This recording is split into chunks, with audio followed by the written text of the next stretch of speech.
This is Scotty Reed with a Black Talk Radio News Report.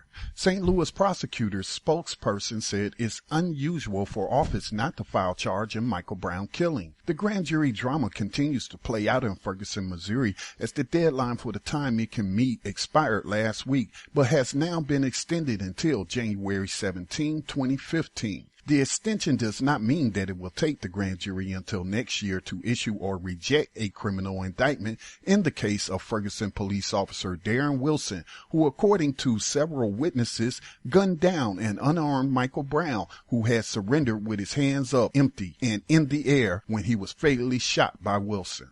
If the grand jury refuses to indict Officer Darren Wilson, there is a fear that the Ferguson rebellion will escalate once again. While the mainstream media is focusing on the NFL and domestic violence, protests have continued in Ferguson, with some protesters engaging in several actions to shut down local and interstate highways, demanding that the governor, Jay Nixon, appoint a special prosecutor. The grand jury is made up of 12 people selected from the county's jury pool and is meeting in secret about once per week to hear evidence.